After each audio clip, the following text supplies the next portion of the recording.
welcome to A Cup of Conversation on BRT2 TV. My name is John Ghazi, and this week in the studio I have an old friend of ours. I think he was here about 2 years ago with his brother Sedman, but my guest today is a founder, one of the founders, one of the brains behind the Frozen Cypriots Facebook page, and he's back from Australia, from Melbourne. I am very honoured to have in the studios of BRTK this week, Eren Erdoğan. Eren, welcome back to BRTK. It's great to have you here. Thank you. Thank you. And it's so good that we can keep in contact via social media, via Facebook. I know that after we met a couple of years ago, that you listen to our radio station, Bank National, online, don't you, in Melbourne? Oh, definitely. It's such a fun. It's such a fun to put the PC onto radio, on BRT International, and it's just fantastic to watch the local sounds and local people. It's just brilliant to keep in touch with the country that I love. And it was actually via my good friend and colleague Denise Phillips that you are here today, because you liked one of her posts on Facebook and she sent out a message saying hello to Eren in Melbourne, and then another good friend of ours, Kathy Martin, said to Denise, no, Eren's actually here on the island, and so we dragged you in off of your holiday here, but you kept that quiet. I didn't know that you were here. You kept it quiet. Oh, well, you don't go on announcing, I'm here with the bells on, so easy for me. It's nice and easy, natural I like natural progress then, instead of pushing myself upon anyone. So it's all fun. But you're a great fun guy to have as a guest. You're a really lively person, very kind, considerate, and I thank you for taking the time out to come to BRT Day today. Let's go back to the beginning. It's a pleasure and an honour, by the way. Thank you very much. Here. The pleasure's all ours. Now, going back to the beginning, you were actually born in Lefkosia. That's correct. You're a Cypriot. I am born bred, truly Cypriot, correct. And are your parents from my parents, my father comes from Paphos, Poli. He is from a rather well-known name, Karabardak, which is quite well known within the area. Apparently they were quite wealthy at the time, but after him and his siblings, well, they were about 8 brothers and sisters, so I don't think wealth has been passed down quite sort of evenly, I don't think. But, you know, quite thankful. It's quite natural and quite normal life sort of in Cyprus. So his surname was Karabardak? Karabardak is my surname isn't Karabardak. Yours is Erdoğan, but? Mine is Erdoğan. Well, at the moment that has changed as well, so yeah. That's a long story, but yeah, okay. So your father's name, how do they remember him from, the Cypriots here, those from Paphos, from Baf, how do they know your father? They know him as the son of Karabardak, which is, of course, yeah, it's quite well known that he actually traveled he was helping with the war effort to British, and he went to Italy with the British World War II effort. And yeah, that's where he actually done most of his youth, if you like. He was served for 4 years to British in Italy. And just if I might add just a little story, if I can indulge here. He actually was there for such a long time, and he's a good-looking bloke, mind you, a bit like me. Yeah. Of course. And so when he was I believe he was in Napoli, and he actually met this teacher, lady teacher, if you like, and somewhat, it's kind of a war sort of a love story, but somehow he kind of lost track with her because they were pushed out to the German lines, if you like, and they lost in touch with this lady. And apparently the story goes that she might have been expecting, but Dad could never find her. But we did advertise in local, Italian papers and all that. It's kind of a story that warms your heart, or you like to find it. And we tried so hard for so many years, and we've been, done all we got out of the way and did all the photos. We still got her photos, but we could never find her. We could never locate her. Either she died, or either she was pushed somewhere else, and so what? Yeah. So you don't know. You might have a brother or a sister. So we have no idea, and we have been trying so hard. Well, you never know. The power of social media is very, very strong. So one day you might get a message saying, I am your long lost brother or sister. Of course. In Italian, of course. They might be Italian. Yeah, exactly. And your mother is from where? My mother was born in a place called Amiando, and she lived most of her life. Most of life in Nicosia. However, when she was little, she lived in Gemikona, which is called close by Omorfo, if you like. That's where their family house was. That's where family property was. Yeah. So her youth was mostly spent there. And as they grew older, of course, and through the, after the 45s and 50s, if you like, after the end of the Second World War and so forth, even Mom was talking about stories such as that they were, even a bomb was dropped on them by a German plane, which I never knew that was the case, and apparently it did. And as the story goes, and then after that they were a bit frightened, so they brought them to Nicosia at the time, and then they lived from Yenijami to Samambache, they moved to. So that was my fun years too, visiting them as we lived in Governor's house at that time. Yes, I remember you were talking about this when you first came to the program. I think was it 2 years ago? Something like that. Time flies when you're having fun. I always forget it as well. I don't like to say dates because I'm really bad at dates. It goes by too quickly for me, life. But yes, I remember when you were on the program with your brother Senmen, when you were here, and you were saying that your house then was the governor's house. It was on the grounds of the governor's house, if you like. My father was a supervisor for his gardens because he spoke English, simply because, as I mentioned earlier, he went to the war. He went, the war effort for British. And when he came back, the life wasn't as easy at Poli. So he sort of decided to come to Big Smoke, Nicosia. At the time, Big Smoke wasn't that big, but it was the place to be. So yeah, that's where he came from, and that's where he got the job, because the governor heard that he was a British, a soldier, if you like, or whatnot, auxiliary, whatever they called him at the time. Yeah. And yeah, that's when he heard he was actually, well, agricultural. He was in agricultural. He studied well, and he had a good position with the agricultural department of Cyprus at the time. And the governor found that out, so automatically he got a job given. He started with £15 per month at the time, and he was, given quarters in just on the grounds, simply because he was a supervisor. He had to be there all the time. Right, and so that's where you and your family lived there. We lived there from since my father got married, late 40s, if you like, and until 1960s, early 60s, when we left from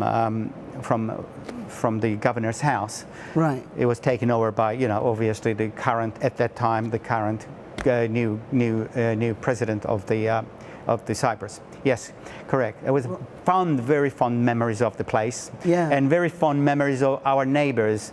Margaret Archibalds were there next door to us. So their parents were the cook of the Foot family, if you like. Right. And we used to get the goodies. We used to have occasional sort of sweets and all that. And we were always invited to Christmases and all that to the palace. We were allowed in.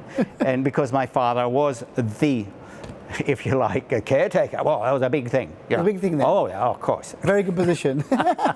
No, he did actually do well. So the governor's house then, back in the 40s and 50s, what is that building now? That building right now is called the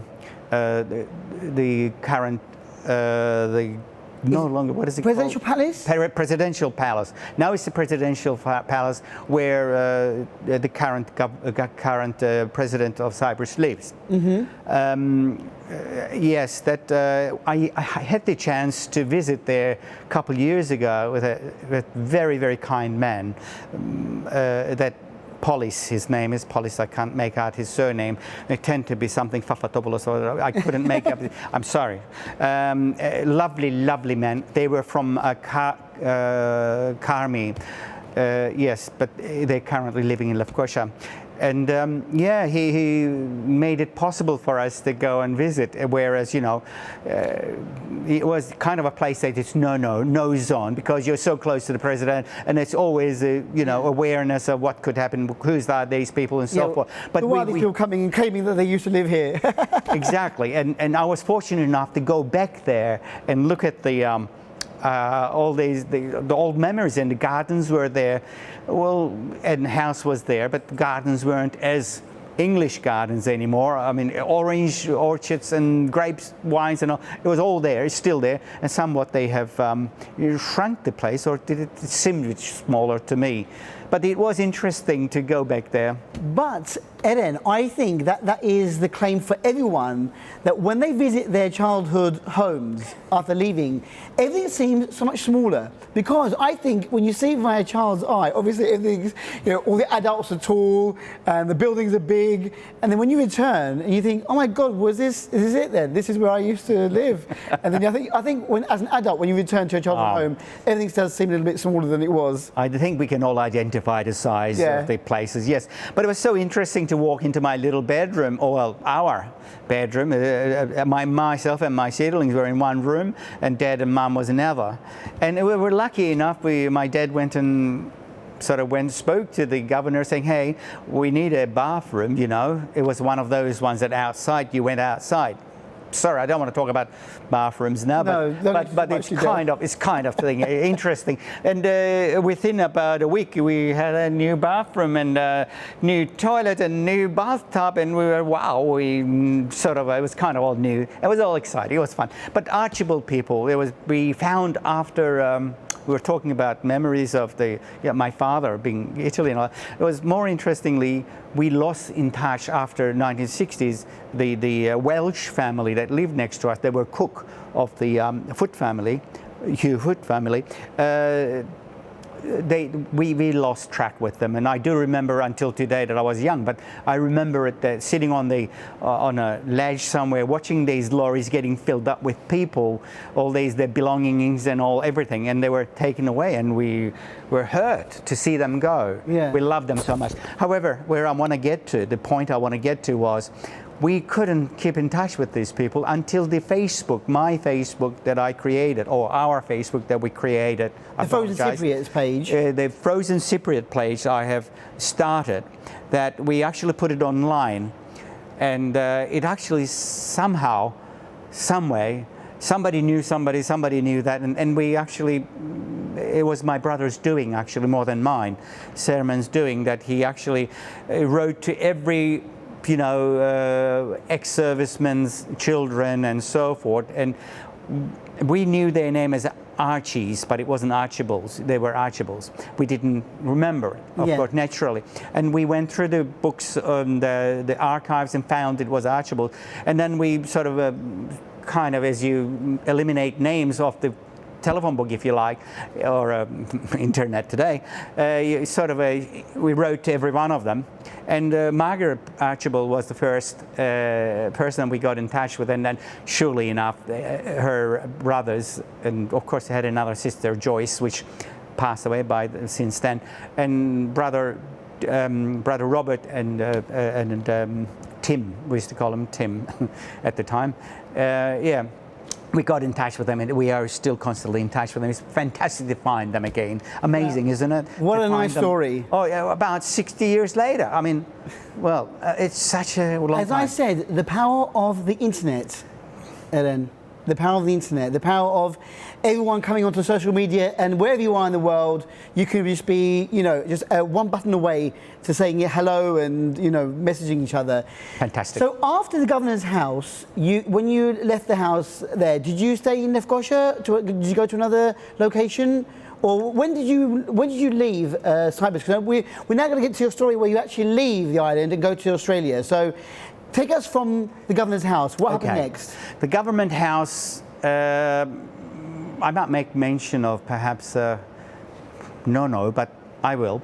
After the governor Foot left, Makarios took the in charge of the place. Yes. Naturally, he was the new president of the place. My father was obviously still there, working.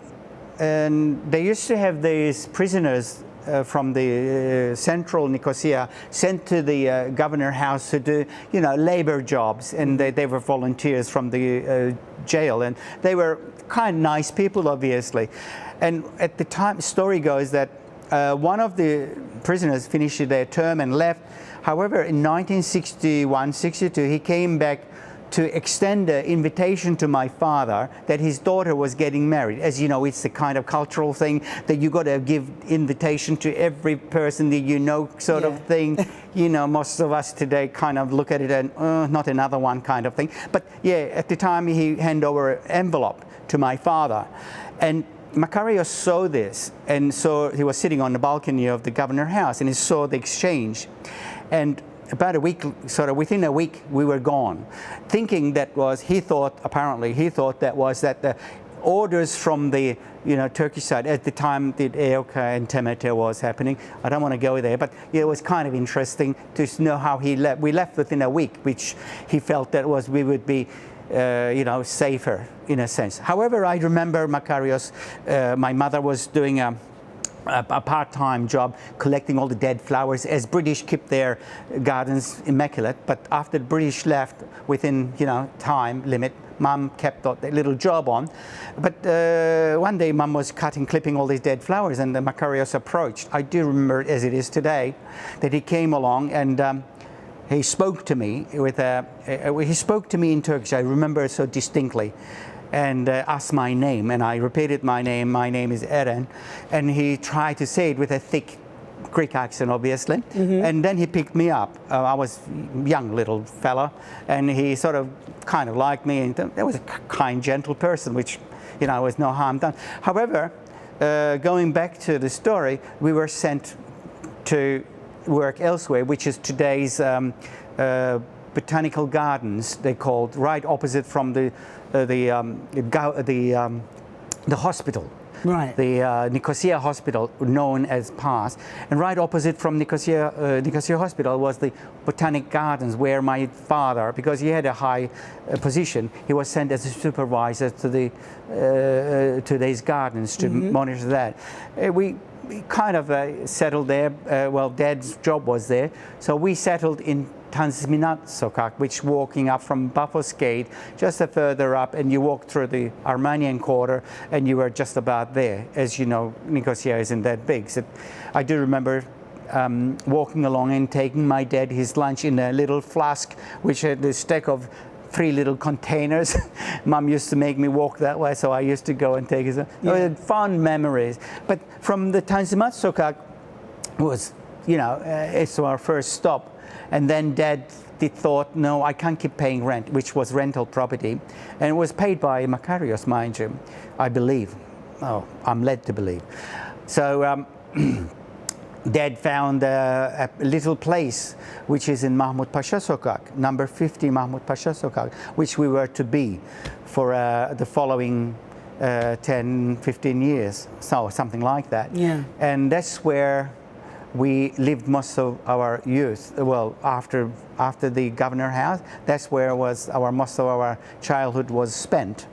But telling this story, which is fascinating, which we like, maybe I'll jump in and talk about it a little bit more, is today this little house is turned into, sort of cultural Cypriot cultural coffee food place. So it's a fantastic little place. It is very good. Let's go into that story now, because the old quarters of Lefkosia now is a very important part of the capital. Correct. It's being renovated, lots of places are being restored to their former glory, houses converted into like bars and cafes and restaurants. And so your old house now has been taken over, or is now owned by 2 sisters, is that right? That's correct, yes. And their father, Mehmet Öker, was known as the İskemleci. That's correct. He made the old weaved chairs, didn't he? Correct. He's passed away, but now the location is called İskemleci. So what's it like? So on this trip, have you been back now? Have you seen how it's progressed? This house has now become. It must be very emotional for you to go back there and see your house become something completely different. But you've actually seen your old bed and your mother's dresser, yeah? Correct.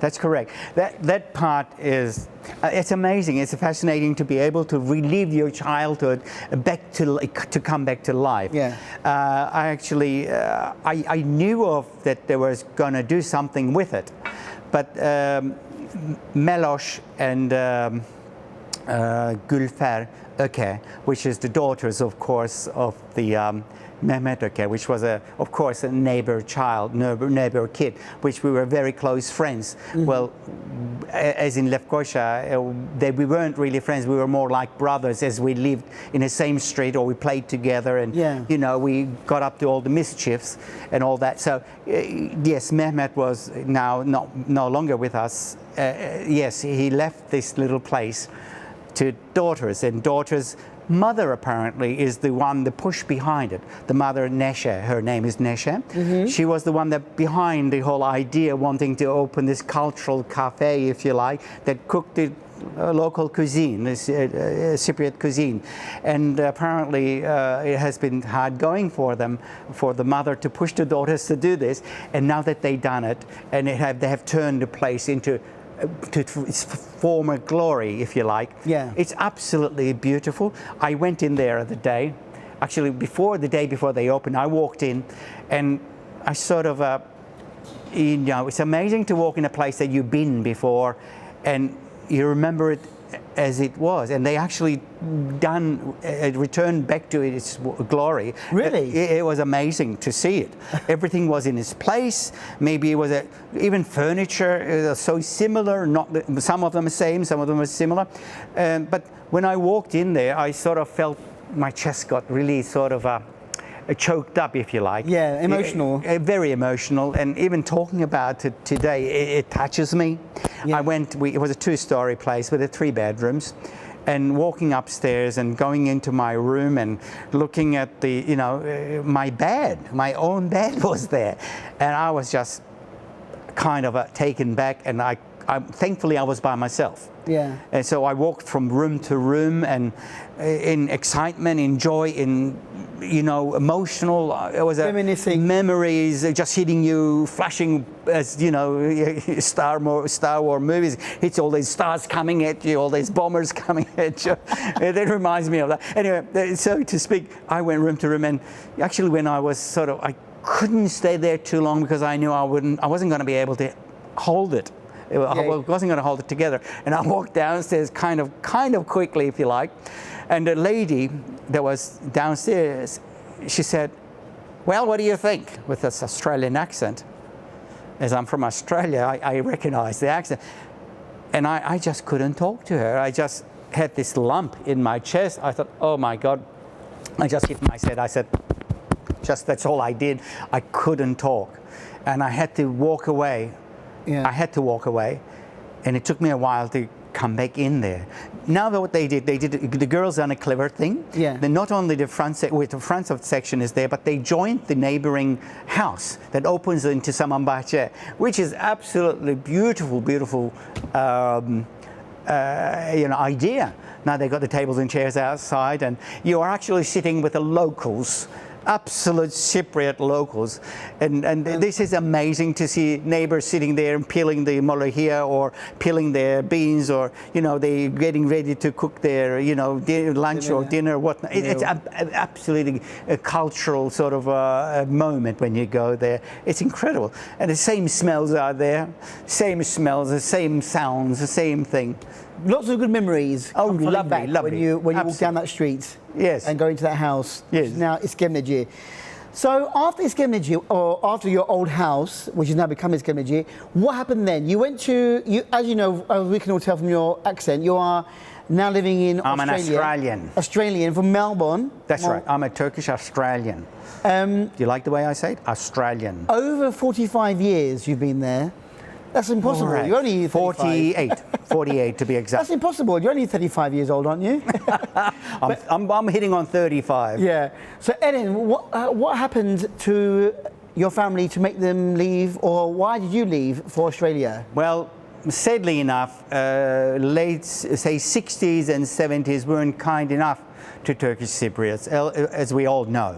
We kind of lived in especially Nicosia, or even the villages, or even the other towns. We lived within a 3 miles radius, which there was nowhere to go, and it was limited what schooling you had, and it was limited to what you can do. Yeah. So obviously my father, thankfully our father he had a foresight. He said, look, life got to be better than this. And as my father traveled through his life, going to Italy or Egypt or Palestine, he has been to several sort of, with British army, he has traveled around.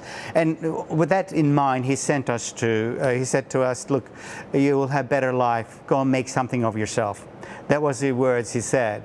And first my brother left, and his condition, my dad's condition to him, I'll send you first, but you have to go and work and, you know, take your brother and sister there.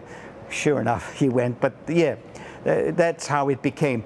Going to Australia was an experience by itself. In 1972, I made the move, obviously, as a young boy at 15, or just hitting 16, if you like.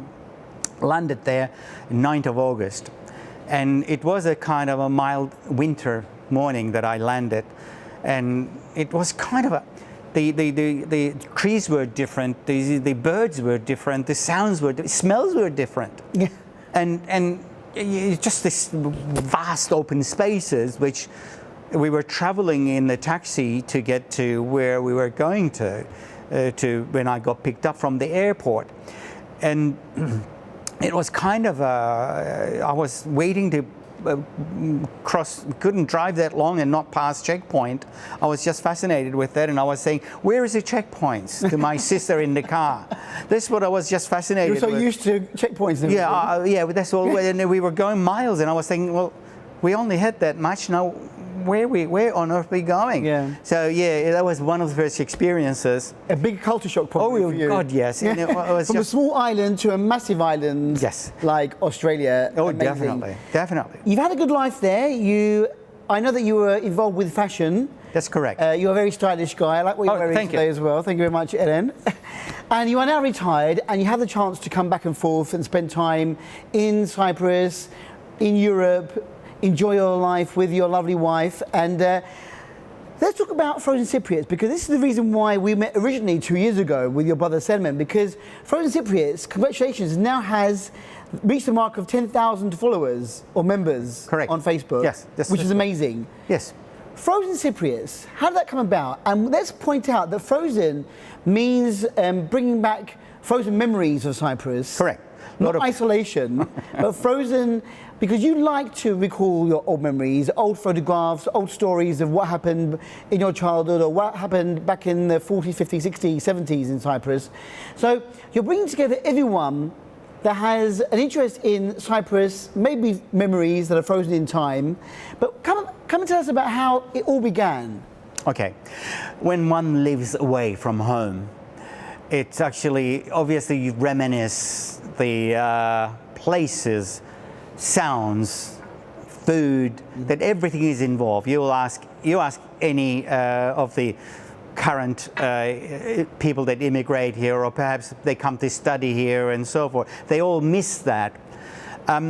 We call it nostalgia, obviously. I mean, same as you, bringing back memories. The Frozen obviously was frozen memories of Cypriots, and we created this, actually the site, we created a site for people that live away from Cyprus, and that, sadly enough to me, I had to do it in English language simply because you sort of lose your, your language, in a sense that being in a different country, you're not using it all the time. You're not using it exactly, and the community that was in Australia wasn't that large, so we couldn't mix as much.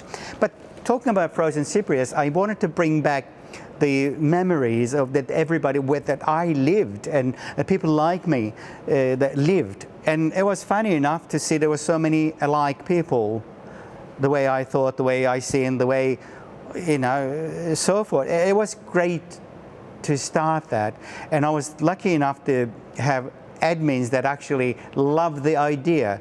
But the idea was to have no politics, none whatsoever. And so we didn't have discrimination one to another. Occasionally, look, politics are a sort of funny thing. It pops up here and there. And if you say, I am a Turkish Cypriot or I'm a Greek Cypriot, it becomes political. So we call it Cypriot. Everybody is Cypriot. Yeah. Everyone is Cypriot. And not only we divided between the Greeks or Turkish Cypriots, we said, okay, anybody can join. So we had a lot of ex-servicemen joining us. We had a lot of UN soldiers, UN servicemen that lived in Cyprus earlier. They all joined in, and everybody contributed.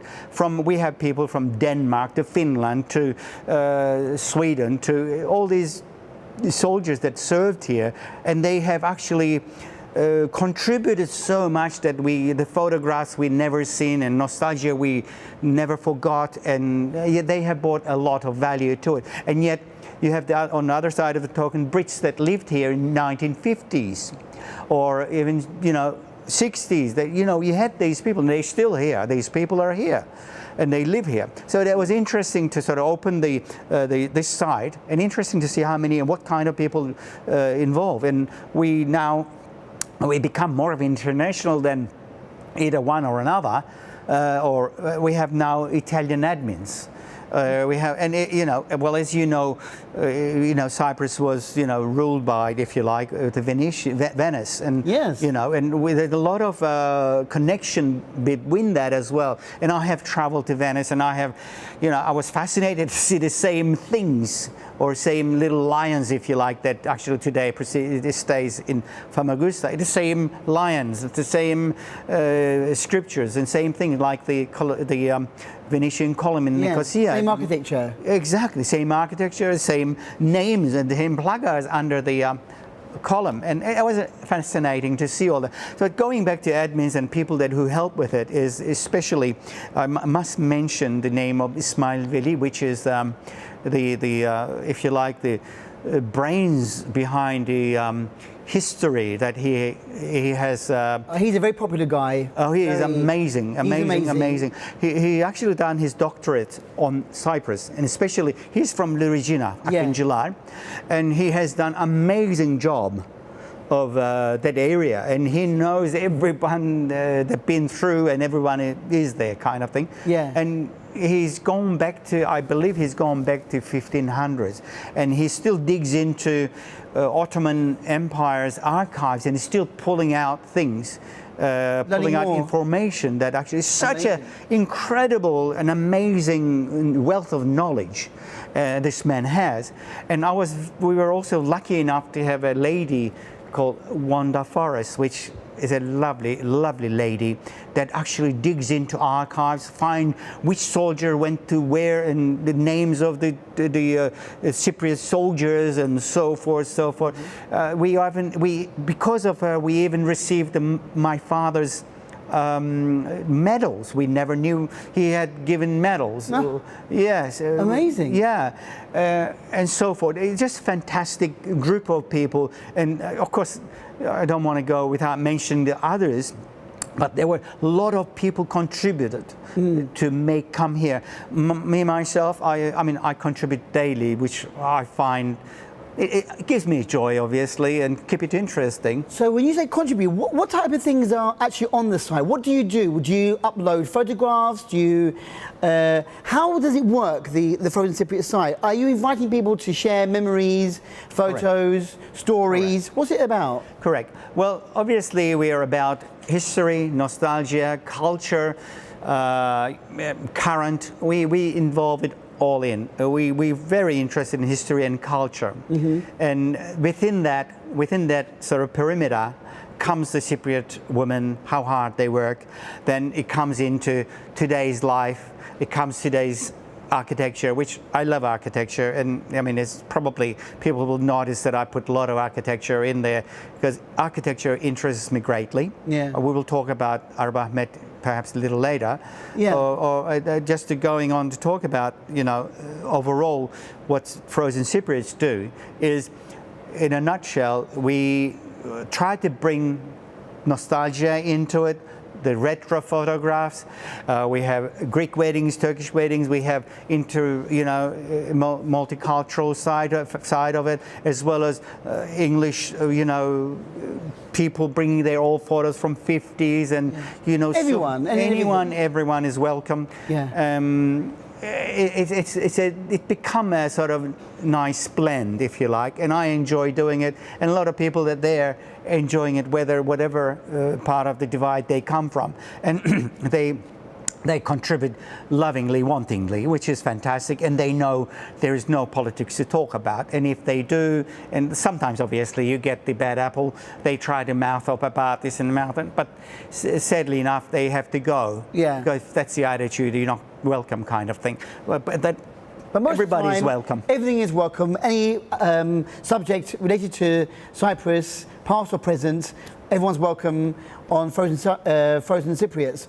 Now, you mentioned briefly just a minute ago that you love architecture, and I know that you have taken the time out to walk around.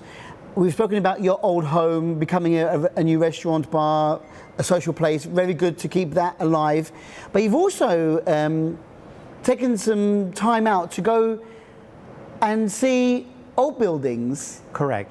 Tell us a bit about what you've seen so far, Eren. Okay, now don't quote me on the name, but I'll mention a couple of names. Yeah. Which I'm not very good at remembering names. It's the age thing. Yeah. 32.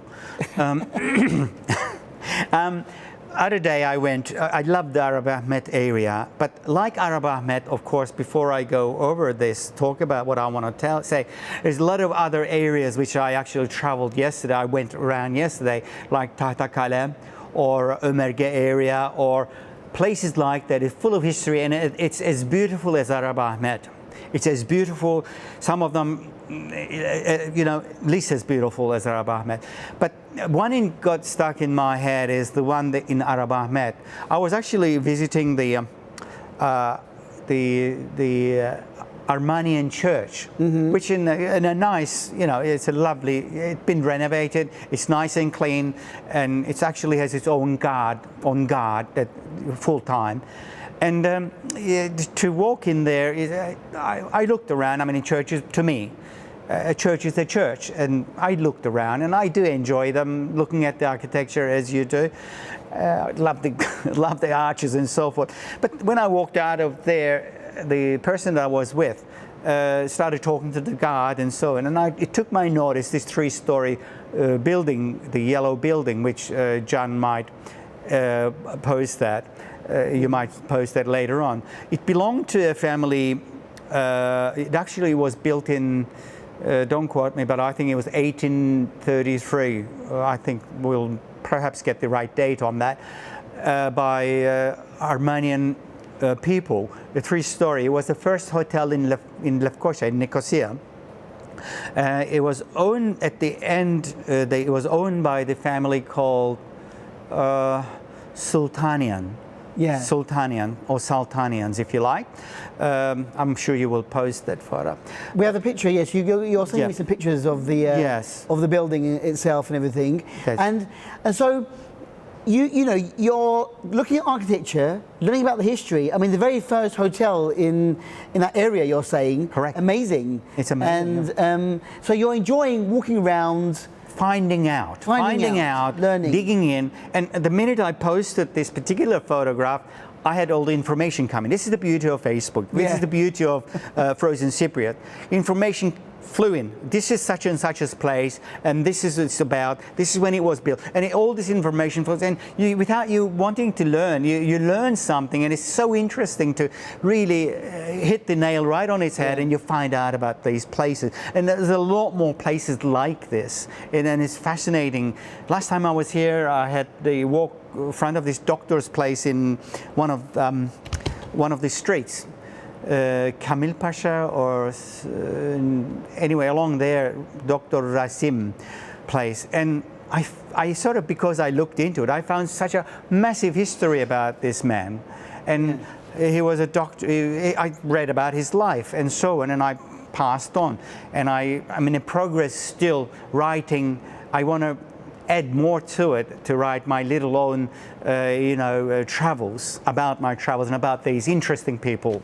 It's such a fascinating thing, Cyprus. I think you should. I think, Eren, you should make a book of all your information that you've gathered. I think there should be, Eren and his memories, or Eren frozen Cypriot in Cyprus, and his travels there. But look, you should do a lot. I mean, unfortunately, we're running out of time for this interview, and I could chat with you for hours and hours and hours. You're such an interesting guy, Eren. But people can find you on the Frozen Cypriot site. If they want to share anything, they're more than welcome. And you can, banter off with each other under posts, and oh, I know that area, or I know that guy, or that lady, or that family. Ask me anything. There's lots and lots to learn about Cyprus and its history, and correct. You are bringing that history alive. And I want to say thank you to you for having given your time up for Frozen Cypriots. And for reaching 10,000 followers is an amazing accomplishment. Yeah, of course. And let's have some more. So if you're interested in Cyprus and the history, and even today's Cyprus, and compare old and new photographs, or learn about what happened to people in the past and what they're doing today, then Frozen Cypriots is a great place to go to on the internet. And Eren Erdoğan, the man behind this site, is the person to talk to. And it seems like as if you're here more regularly now over the years. Of course, yes. So definitely. will you be coming back on a regular basis, do you think, again? Yes, place of birth, you tend to be drawn. And yes, we are considering settling here a couple months of year, perhaps. If I may just add the last bit about the Frozen Cypriots, we have amazing amount of albums, if you like, an amount of very interesting information. Please go into, not only just look at the Facebook, but go into our archives, which is there. Have a look. There's so much information. We have even people writing their own stories within this. Please go and visit them. That's probably, you will gain a lot more out of it than looking at current pictures. Thank you very much, Eren, for your time today on your break here in the TRNC. Good luck with Frozen Cypriots, and when you go back to Melbourne, give our love to everyone there, and keep on listening to our radio station online, brtk.net, put a bit of a plug for our station there, and we wish you all the best. You're welcome, and thank you very much. It was a pleasure and honor to be here, and pleasure and honor to be your guest. The pleasure was all ours. Thank you very much, Eren. Likewise. And with that, we've come to the end of a cup of conversation for this week. Hopefully you'll join Frozen Cypriots and you'll find out more about Eren and his amazing group of followers. Until next time we meet on this programme here in BRTK, take care and go well. Bye-bye.